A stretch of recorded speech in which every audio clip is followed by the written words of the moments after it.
Therapy Chat Podcast, episode 59. This is the Therapy Chat Podcast.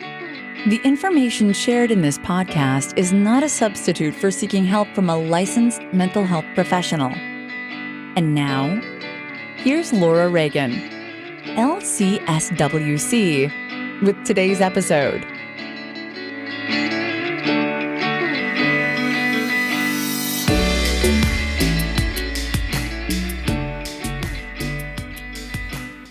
Hi, it's Laura Reagan, your host for Therapy Chat. Welcome back to episode 2 of the Trauma and Attachment series. Today I'm interviewing my friend and colleague Rebecca Wong, LCSW-R, who is in independent private practice in New Paltz, New York. Rebecca is the creator of Connectfulness and Connectfulness.com. She's co-host of the Practice of Being Seen podcast, which will be coming out in a few months. And Rebecca is an amazing therapist. When I interviewed her, we had never met in person, but as this is airing on November 10th, 2016, I just spent a weekend with her at her beautiful equine retreat for therapists, and I saw just what an amazing therapist she is in action. Oh, it was great. So I love Rebecca and her work. She is very special. So listen in to our interview where we are going to talk about how attachment affects trust in relationships, how difficult it can be to allow ourselves to be seen in our lives and our interpersonal and romantic relationships. She talks about using animal-assisted therapy with dogs and horses to help us understand ourselves, which is another little taste of talking about horse therapy, one of my favorite things. As you know, if you listen to episodes 55 and 56 and 57, my new favorite thing, equine-assisted psychotherapy. So you hear a little bit more about that, which I also knew less about when I interviewed Rebecca. But I've been immersing myself in those experiences since then, and I'm just crazy for it. So let's not waste any more time. Let's get started on listening to my interview with Rebecca Wong. And stay tuned at the end because Rebecca offers a free download of a PDF which can help your relationship. And I also talk about how you can find out about doing clinical consultation or supervision with me. Hi, welcome to Therapy Chat. Today my guest is a wonderful clinical social worker, Rebecca Wong, who is a friend and colleague of mine living in New Paltz, New York. Rebecca, thank you so much for being on Therapy Chat today. Oh, hi, Laura. Thanks for having me. I'm really happy to be here. I'm so happy, too. We've known each other for a few years and become better friends more recently through online means. And we haven't yet met in the real world, but I feel like... We will soon. Yes, we will. We definitely will. And I've just been watching your work evolving. You are Connectfulness, and that is your brand and your work with couples. So can you start just telling us first a little bit about you and your work? Sure. So I'm a clinical social worker. I do mostly relationship work with couples, mostly with parenting couples. And so much of my work is about rediscovering, helping parents and couples rediscover intimacy, playfulness, and meaning in their lives.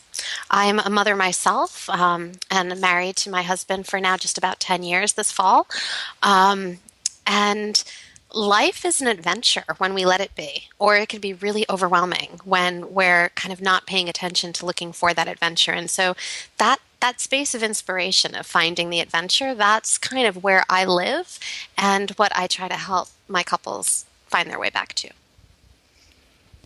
It's so interesting. I mean, even what you just said, you're talking about finding meaning and I think people talk a lot about love, but connection and deep meaning it's part of love, but it's something people don't often think about. Yeah, we think that love should come easy to us, that it should be like a storybook, that it should be what we see in the movies, and that our relationship shouldn't take any work. But I really believe that that's a fallacy. And I think we do ourselves a disservice when we don't put in the work to create the relationships that we desire. Yeah, people often say, maybe this relationship wasn't meant to be, or she or he is not the one because this seems so hard. Yeah. I think there could be a lot of different the ones for each and every one of us. But we find our own imperfections in our partners. We see ourselves, and in those moments where we get to see those reflections reflected back to us, even in the icky parts that we don't really like, and in the really awesome parts that make us feel cherished and wonderful, all of that, we have opportunities to constantly evolve and to grow. And that's, I believe, what relationships are all about. It's about creating a safe place to grow together. Yeah. That's so interesting. You just made me think about, and this totally makes sense. It's almost like, why didn't I see this before? But it's like, you're born, and the attachment that you have makes you develop as a child, and your emotional development is all related to that. And then when you partner up with the love person, the love figure for your adult life, that just helps you continue to grow through your life. It may not even be with only one person throughout your life, but that's how you continue to grow. Oh, that's just really, that just hit me hard. Yeah, it's all attachment stuff. We attach as infants, and we keep attaching and playing out those attachment bonds throughout the rest of our life. That is so true. Oh, so interesting. So when you first started talking about your work, you mentioned play. Mm-hmm. How does play relate to connection in relationships? I love this question. So play helps you find your way back to security. Play is the place where, when you feel really secure in your relationships, you're going to have the strength and the courage to evolve in all the other aspects of yourself, where you're going to be able to work through the icky, messy, not feeling so good stuff, and come back to each other. Without the play, you're going to get stuck in a loop that doesn't feel good, and you're going to stop evolving, at least stop evolving together. So play, I like to say, is the glue. It's what keeps you in the relationship. So what happens when people don't feel secure enough in the relationship to be able to play? Because I feel like play is very vulnerable. You really have to let your guard down. You do. But I think that one of the places people don't feel safe is in noticing themselves and in noticing their own pattern. Sometimes it's about the relationship and it's more externalized. I don't feel safe with this person because sometimes, Laura, you're the trauma expert. So there are so many different stories that we bring with us and collect throughout our lives, both from things we've witnessed, from things we've experienced, from our, within all different kinds of relationships, whether they be in our childhood or in our adult relationships. Maybe they're with your particular partner now, or they're with someone from the past. So all of the intersections of those stories affect how you see your current relationship and how it's, pardon the pun, but playing out in your life. And when we can kind of sit with ourselves and our own process in there and see all the uncomfortable, icky feelings that come up for us, what part of it is that it's hard for us to sit with, and what part of it is the stuff that's playing out externally? So that own observation of ourselves can sometimes be the hardest part of getting back to play, because that's the part that's hard to sit with. That's the part that most people don't feel safe with. Yeah, so I'd like you to talk a little bit more about that, about how we say, I'm not sure if I can feel safe with this person because, and I'm not talking about an abusive relationship, but more where for some reason you aren't allowing yourself to trust that person. You're not feeling comfortable enough to trust, which is, again, one of the most vulnerable things is to trust someone. And so how does our icky stuff relate to that? We often have stories that trace back sometimes decades and many decades. And they look back, they might even be transgenerational. They might have been passed down from generation to generation, even before us, about what we can trust and what we can't trust. And so we need to develop an understanding of those stories in order to really look at trust. Because so often trust is not just about the interplay between the two of you right here in the moment. It's a foundation that's laid in a really, really deep story. And so when we play with trust, I used to, this is going back for myself, it's going back decades, but I used to facilitate outdoor education courses and experiential ed.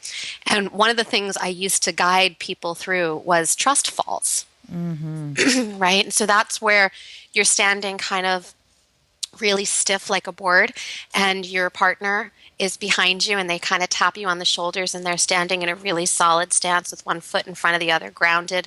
They have their thumbs together, and they're just kind of like waiting there for you, and they let you know when it's okay to go, and you just lean back ever so slightly, and they guide you back up to standing. And gradually the distance between the two of you gets bigger, and you take slightly bigger falls, and you play with trust. Right? So it's a similar kind of experience that we can have in our lives. We can do it that way, but we can do it in other ways too. I'm thinking of when parents are teaching their kids to drive and giving them the keys to the car, there's a lot of playing with trust that happens there too. Relationships are all based in playing with trust and testing those boundaries and seeing if it's really safe, and getting the reassurances that it is. Yeah. And knowing when we don't feel it's safe to trust, it doesn't mean that it's really not safe to trust. It means there's an experience that we're having that we should be looking at. Is that what you are saying? Very much so. So if we can sit in that experience, we can learn a lot. And maybe that's enough, right? Maybe it doesn't have to be, well, I have to get rid of this relationship because I don't trust it, so obviously there's something the matter with it. It could just be, I'm not trusting this right now. Why am I not trusting this? Let me sit in that. What do I need? What am I feeling? Yeah. So how does that work with couples? How does that process work of looking at it and, using play? You were telling me a little about this before. Yeah, I have like a 5-step process that I do with a lot of couples, and I find it to be a really magical process. Because what it does is it helps us look for a pattern, and slow down to kind of be able to observe ourselves and each other in that pattern so that we can learn, so that we can continue to evolve, and that we can start playing with the pattern instead of fighting each other. Does that make sense so far? Yeah. And I mean, I'm just thinking to myself how even seeing those patterns can be so hard. And, it can be. Hard to even want to look at it. Yes. And so when I work with couples around this, the one thing that we do a lot of is we'll be looking at it in my office after an event has happened, or after multiple events. We'll be looking for themes and things that keep coming up, like, we always have the same kind of fight. It always looks like this, and this is what happens. That's the kind of place that we want to start looking for the pattern. Often, I don't encourage people to start by looking for it while they're in the middle of it. I'd rather them look for it 5 days later. Gradually, they're going to start noticing those patterns while they're in the middle of it, but we don't need that, at least not at the beginning. In the beginning, we need a really calm space where they can kind of go within and see their piece of the pattern, and then be able to share that and open up a discussion, a pretty vulnerable discussion with their partner that says, this is what I'm seeing. Are you seeing this too? For example, I think it was just the other day that I had a discussion like this with my husband, where I said, I go deep, and you like to keep things way more, what was the word that I used? Just calm. Like, you like to kind of keep things more level. You like to keep things kind of play in this lighter space. He likes to keep things lighter, and I like to go really deep. And we balance each other really well there because he brings me back to the lightness and I bring him into the depth. But we don't have to compete for that. We can kind of see who needs what when. And if I need to go deep to process something, he can meet me there. And if I need to go a little lighter so that I can kind of keep it more approachable for him, then I can meet him there and we can kind of play with how we're finding each other instead of always missing each other and turning away from each other. Yeah. Will you say for people who are listening, because I think this is an important point that people don't always understand or don't always have awareness about, is when people are missing each other. Can you talk about what that is? Yeah. I think I'm just going to reflect for a minute on the work of John Gottman. They have been studying relationships for about 4 decades. And one thing that they have found is that we often make bids for attention. We will say something like, hey, look out the window and look at that bird, or did you get the mail, or whatever it is. Can you dry the dishes while I wash them? Can you take out the trash? All of these different kinds of things are bids for attention. We want to know that this other person in our life is paying attention and they're there. And we want to receive a reply that says, oh yeah, I saw the bird, or sure, I'll come help you with the dishes, or I'll get the trash. What turns us off, and this is kind of pretty universal, is when we get the, I did that yesterday, I don't want to do it now. Right? Mm-hmm. Whenever we kind of feel that shrug off, that's the stuff, we can take that stuff. We can all take it. But when we get that all the time, that makes us feel really kind of disconnected. John Gottman calls it that we either turn towards each other or we turn away from each other. And so in those moments, the more often we turn away from each other, this actually plays into trust, because the more often we turn away from each other, the feeling of trust starts to diminish. Is it Brene Brown or John Gottman? I can't remember who it is that talks about the marbles in the jar. Do you know this one? Yeah, that's Brene Brown. That's Brene. I like to use that analogy pretty often in my work, where they talk about this jar of marbles, and every time you turn towards somebody, it's kind of like you're depositing a marble in that jar. And every time you turn away, it's like you're taking marbles out. And so that jar of marbles essentially is kind of like the trust between the two of you. The more full it is, the more trust there is. Mm-hmm. And I want to focus on a point you made that it goes back to attachment again, because when you think about a child needing a parent's attention, mm-hmm. and the parent is distracted, or for many reasons they may not be able to give the child what they need, after a while the child doesn't stops asking. Yes, exactly. Yeah. And then they get used to that, and that becomes their pattern. And so then they may grow up and be the kind of adult that stops asking. Who stops asking, or the kind of adult who doesn't give it when their partner wants it. Right. They're turning away. So, and that is such a deep trust barrier. And to notice also that we tend to pick mates mm-hmm. who are perfectly positioned to help us either stay exactly the same or to help us grow. Right? Exactly. So, and then we say, why did I marry my dad? Why did I marry my mom? And it's really just a beautiful opportunity, because in our adult relationships and romantic relationships, there's really an opportunity to heal childhood wounds. Yes. Or to continually reenact them.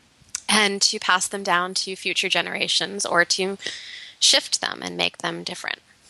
Yeah, I think one of the things that you and I are deeply united in is that we care passionately about stopping those generational cycles of perpetuating, yes, people's needs not being met, or trauma, or the pain. Yeah. So another thing I want to amplify that you were just talking about, because so much of what you said was really deeply rich in meaning for me, and I just wanted to take out another point. you said we make these bids for attention. Mm-hmm. And I think culturally, we say wanting attention is a bad thing. Yeah. We do. We say a lot of different things, it's attention seeking is something that we look down upon, Oh, she just wants attention. She just wants attention, or she's dressed like that.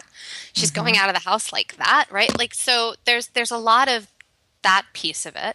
And then the more meek side where she doesn't want attention, where she doesn't, she's not asserting herself. She's not putting herself out there. So no matter where we fall in this continuum, we're going to get a backlash from the outward world. And we have to get really comfortable internally with kind of noticing it as what, that we do need. Yeah. And it's really interesting. I mean, I think people struggle a lot with the idea that to want attention is not a bad thing, and to need attention at times is a human need. I think there's a few really important human needs, and I think we all need to feel seen, heard, and understood. Going back to our infancy and our toddler years and our childhoods, these are really important needs that without feeling seen, heard, and understood, we don't develop so well. We develop, but maybe there's shortcomings within that development, within our abilities to kind of soothe ourselves and take care of ourselves and grow into a fuller potential of who we are. And the same is true in our adult lives and our professional lives. There is a really important place for that being seen. Laura, I know that I have a professional group called The Practice of Being Seen, because I think that even as professionals, we need to practice this art of how do you put yourselves out there? How do you get yourself into this place where you can be seen, where your ideas can be heard, where you can be understood? This isn't something that we're all great at. And even those of us who have gotten off to the best starts, who have had really attentive parents, we still struggle with this. It's just not so normal to put yourself out there in that way. And yet it doesn't always mean that we've got this narcissistic, pay all your attention to me kind of part of our ego going on. It could just mean I'm trying to figure out who I am. And if you see me, then you give me a reflection and I get to learn more about myself. I get to understand better how well you're understanding me. And if this is resonating for you, then it starts to make more sense for me too. Yeah. I was thinking while we were talking a minute ago that, the practice of being seen was what we should talk about next, because it seemed to relate exactly to what we were talking about before, wanting attention or feeling uncomfortable with attention. And I think so many therapists are very comfortable being behind the scenes, taking care of people and encouraging people to take care of themselves in a very healthy way, but we're pretty uncomfortable with the limelight most of the time. Very much so. And we're also groomed to be uncomfortable with the limelight. We're groomed to not pay attention to not make it about ourselves. And in some ways, I wonder if that also takes us even out of our own emotional experience while we are providing therapy, while we are sitting with and holding others, and I believe that there's a lot of information in our own emotional experiences all the time. So to tune into that and to be in an observational place of that is really important. But we can't start with doing it as a therapist all the time if it's not what we know how to do. We have to start with doing it in our own lives and doing it in our professional spheres. And so I think we need a holding space for that. Yeah. Do you want to talk about how the practice of being seen is a holding space? Yeah, sure. So the practice of being seen is growing into essentially 3 different branches. It started with, and it will always have, a virtual community of therapists who are working on this very thing, or who are working on trying to play with their own vulnerabilities and how much of themselves to put out there and how much of themselves to hold back. And this can be anywhere from writing a blog post or putting out a podcast or getting on stage and speaking, or how we show up in a therapy room with our clients. So all of these pieces of how we do our work, of how we manifest our outward appearance, are part of the discussion, and the community very much kind of holds space for that discussion to happen. And we really try to see each other in that vulnerable space so that we can help take care of the feelings and the things that are emerging. Because when we can make that vulnerable space safer, we can help each other grow. And that's the idea behind this. We're also hoping to, and I facilitate this group with a storytelling coach and a dear friend of mine, Marisa Gowdy. And the two of us this fall hope to also launch a podcast called The Practice of Being Seen. And we also do a lot of consulting individually. But so there's all of this need that we're really finding, that therapists, in order to put themselves out there, to risk being seen by others, they need a place where they can practice it, where they can fail a little bit and get back up, because that's the work of learning. Yeah, so it's practice in terms of getting practice by doing something over and over, and it's also a practice, like you would have a meditation practice or a gratitude practice. It's something that it's like a muscle you have to work. It's a muscle you have to work, and it's a risk you have to take. And I think the muscle that you're working and the risks that you're taking have a lot to do with that vulnerability. And what are people going to think about me? What are they going to say about me? Does my story matter? Which is why I'm working also with a storytelling coach around this, because so much of this is about the stories that we both tell ourselves and the stories that connect us to others. Kind of like how you and I have these connection points. We both really care about this kind of generational stuff that's being passed down. These are stories between the two of us that really connect. Yeah. And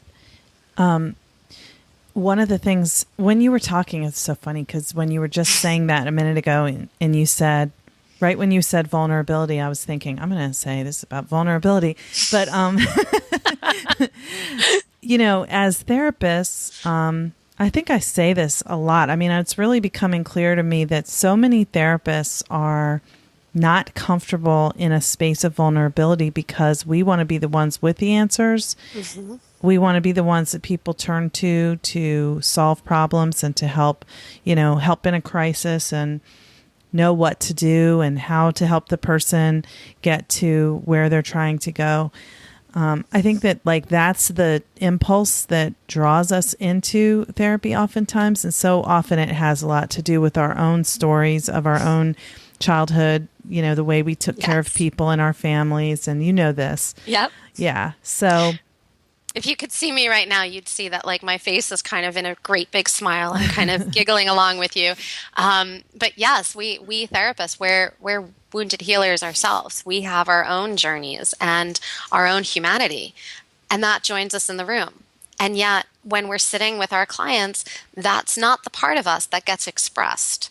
One of the beautiful things about Connectfulness, and the website that I have there is it hosts a blog, and I have a lot of different contributors on that blog. And one of the most recent contributors was a fellow podcaster, Robert Cox, who wrote a piece called Broken Spaces. And he talks a lot about how within each therapist, there are these wounds, and the wounds within the therapist are the places that let the light in there, the places that our client stories can touch us and connect to us.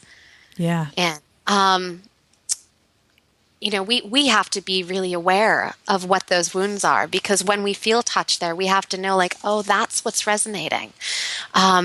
We can't just be affected without that awareness. That awareness is a really big piece, but that's the work.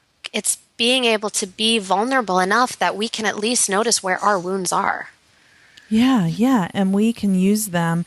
That's the gift that we have that we can use to help people when we have awareness. When we Yes. don't have awareness and our wounds are what's happening in the room, instead of us having awareness and connection to what's happening with ourselves so that we can use that to help the other person. Right. You know, it's that difference between being vulnerable, being safe, being able to safely feel vulnerable without going into your own trauma story, your own history, your own, childhood coping versus, so being able to hold that space with the person while you stay safe and they can be safe. Yeah, I mean, it's like I often think about different experiences that I have had in in a mix of different relationships throughout my life. And I know that when I'm being vulnerable with someone, whether it's a therapist or a friend or a colleague or my husband or my mother or my sister or like whomever it is, I know the difference between when I really feel like I could just like let it all out with you and I can tell you everything and I can let you see my insides. And the opposite of that, where I feel like I'm quivering in my skin and I'm feeling almost a little disembodied, like I don't feel like I'm in myself anymore, and I don't feel safe enough to go any deeper than that. That's it. That's my space of awareness that I need to stop and back up a little bit right here. Yes, that's so important what you're talking about, because as therapists, when we're doing this work, that's what makes us be able to do it, is that we've had an experience, Yes. not necessarily the same experience that the client is talking about, but that we can empathize with that pain. Yes. But our pain is healed enough to the point where we can use it to help versus making it about our pain. But I think the way we do that is, it takes so much work. It takes a lot of awareness. It takes a lot of sitting with ourselves. And sometimes that sitting with ourselves even has to happen in the middle of a session, where we notice something within ourselves and we have to be able to get curious enough to go, what is that? I need to come back to that later. Mm-hmm. It doesn't take over the session, but we have the insight to say, I'm noticing something here. Mm-hmm. And being able to be grounded enough in that session to have that awareness. Yeah. And it's a very similar process that's playing out for our clients. When I sit with people and they get really stoic and they stop moving and it doesn't look like they're in their bodies, I know that means something too. And when I'm working with couples, I'm constantly guiding them to watching each other's body in that kind of way, especially when the conversations get more vulnerable. Yeah, I think we can stay in our heads and we can just keep talking and they keep talking and everything looks like it's okay. But if you're not noticing what's really happening and the sensations within yourself as the therapist and what the other person's body is doing, then you're missing some really important information. Yeah. So is it okay if I diverge for 1 minute? Because I know we had wanted to touch on the animal-assisted work that I'm leaning into a lot, and this is why I use both my dog and horses in the work. This is exactly the reason why I do, because they allow us to watch their bodies and watch how they respond to us and what feels safe and soothing to them and what prickles up their hair and what makes them seem more stressed out. And we can watch their stress signs and we can observe them in a way that feels a lot safer than observing ourselves and each other. Can you say more about it? Like because I've heard, and I don't know much about this, but I've heard that our self-regulation affects their self-regulation. Yep. Both with horses and dogs, there's a lot of mirror neurons. They can read. They can't necessarily mimic what our facial expressions are doing because their facial muscles aren't wired the same way, but they can read our faces. They can read our body language. They have been domesticated and grown up with us, and they are wired to connect with us, just like we're all wired to connect with each other. So without getting too neurological about it all, there's a lot that's happening that's really, really subtle and happening on a much quieter, slower, not in your head, but more embodied space and playful space, because play, again, is the glue of connection. I know when my puppy wants to play with me, she brings me her toys. Or she gets down in a bow and she shakes her butt in the air. When a horse wants to play with me, he'll come over and kind of nibble on me or something. Like they let you know when they want to connect, just like our partners do. But with them, somehow it's sometimes a little bit easier to see. Yeah, maybe because they can't use words to communicate, so the words aren't there as a distraction. Well, there's that because there's a lot of research. I think it's Amy Cuddy's research, and she wrote a book called Presence, and she talks a lot about how language disrupts some of these other connections. Because we can say something that we don't really mean, but if we mute things and we don't listen to the things that are actually said and just watch the body and the facial expressions, we can actually learn more, and we can learn more truths in that. Yeah, we are so highly evolved with our cognitions that are unlike any other animal, yet it gets in the way of so much of what's really happening. So much. So, do you want to say more about your 5-step process? I feel like I only let you talk about the first step. Oh, that's okay. Sure, though. There's there's 5 steps in this process, and it's basically they're deceptively easy, really deceptively easy, because it's not actually this easy when you're in the moment. But step 1 is just to slow down and start noticing your patterns. Notice these conflicts that you get yourselves into. And that might, again, be in the moment. It might be 5 days later. It doesn't matter where it falls. What matters is that you're actually just taking the moment to sit with it. Step 2 is to notice what you are or what you were feeling and what you needed. The feeling and the need, those are the 2 things that you want to be noticing. And the need is something that I think we are so conditioned just to ignore. So conditioned to ignore. We have a really hard time with that. So this takes us into step 3, where we want to actually sit down with each other in a calm space. This is not in the middle of a fight. But we want to open a discussion, and we want to name those feelings and needs to one another. I feel this. I need this. There's no critique in there. You never listen to me. There's no space for that. Because as soon as you say something to me like that, I'm going to shut down, and I haven't heard the rest of anything you said. Yeah. But if instead you say something to me like, I feel really scared, I just need your eyes to be connecting with mine so that I can share more with you. That sounds a lot different. I like that one. I might borrow that. Right?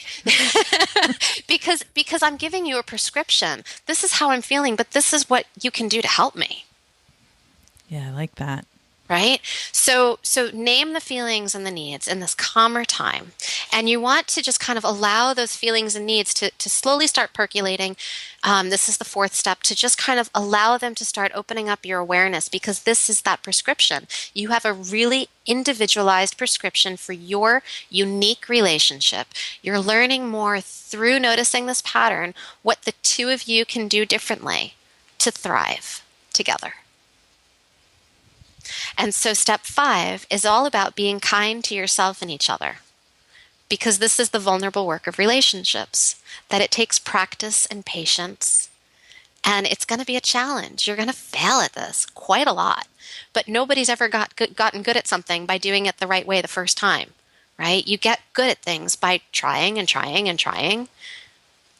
So you want to stand in the truth of those feelings and needs. You want to own them. You want to keep asking for the same thing.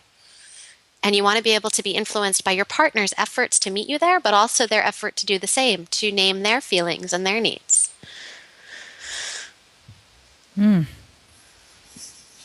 That is deep. Yeah. Simple too, but not so simple to practice. Yeah, when you're in those conflicts and it's also emotionally flooding. Well, which is why I'm saying it's not easy to do this in the moment. Yeah. This is the kind of thing that happens in introspection, it happens in therapy, or it happens, in your journal. That's a great place for this. But it happens slowly and it percolates over time. And once you start seeing the patterns, you can start opening discussions around those patterns. And that's where the growth happens. You have to be able to see them, though.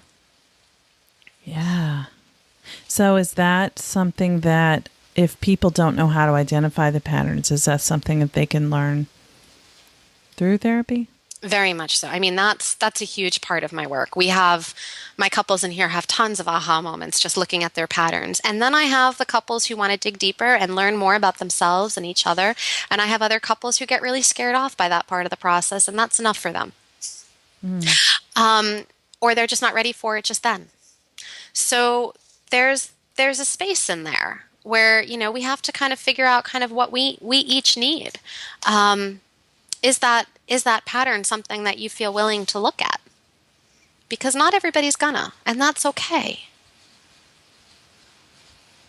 We do so much to avoid uncomfortable feelings.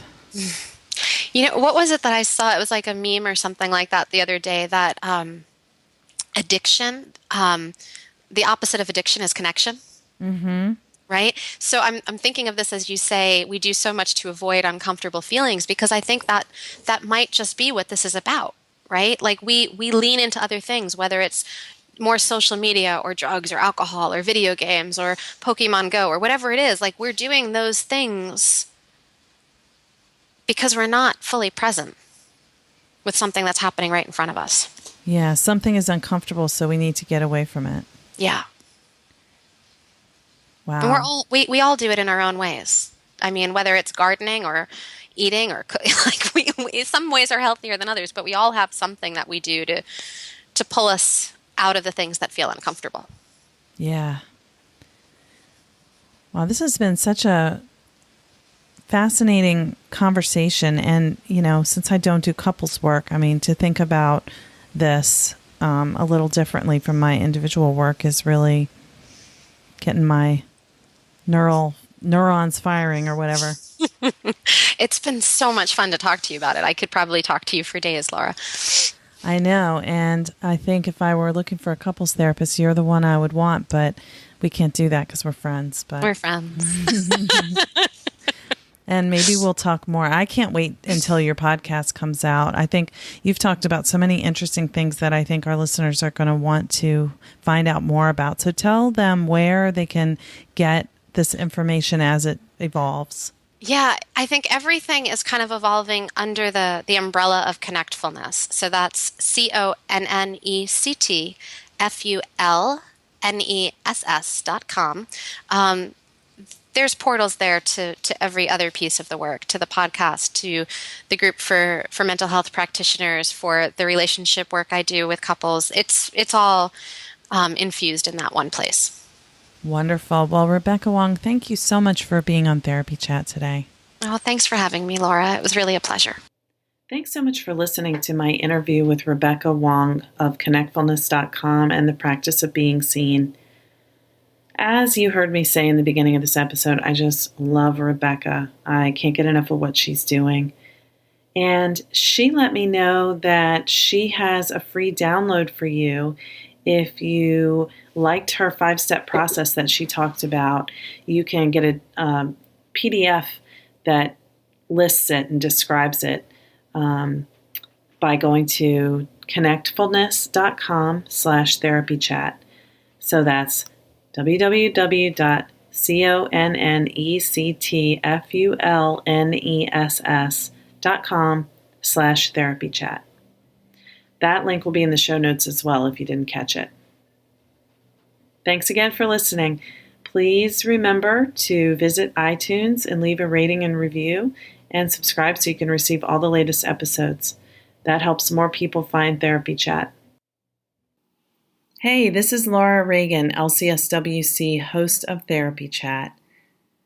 Listen, if you're a therapist who resonates with the idea of wanting to bring your best self into your work with clients, I wanted to tell you about a few ways that you can get support in showing up fully with your clients while having awareness of your own wounded places. We can't do our best work with clients if we're not self-aware. So I offer clinical supervision to Maryland social workers, whether students or newly licensed LGSWs, who are working on clinical hours for independent licensure, or LCSW-Cs who want to get more specialized supervision in trauma work. So in my clinical consultation for any therapists, including counselors, MFTs, psychologists, or social workers, I help people work on showing up as your best self in your therapy sessions while taking care of your own wounded parts so you can effectively support your clients. I also specialize in helping you address the effects of traumatic stress exposure through vicarious trauma, secondary traumatic stress, compassion fatigue, burnout, whatever you want to call it.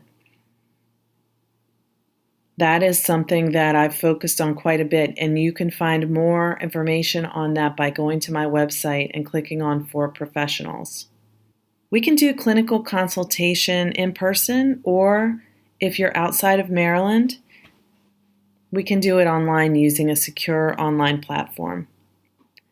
And if you're a trauma therapist seeking support for the effects of traumatic stress exposure and vicarious trauma, and you want support in community, sign up for information on joining the next cohort of my trauma therapist community. That includes monthly group clinical consultation, in person or online, and a private Facebook group for keeping in touch in between sessions for less than the cost of individual clinical consultation with me. So I hope you'll be inspired to check out some of these resources. If nothing else, you can find a lot of information on that For Professionals page about self-care for therapists and addressing, identifying, and preventing the effects of trauma exposure on us as therapists. So you can check that out at www.laurareaganlcswc.com and then click on For Professionals. Thanks so much. Thank you for listening to the Therapy Chat Podcast with Laura Reagan, LCSW-C. For more information, visit Laura's website at www.laurareaganlcswc.com.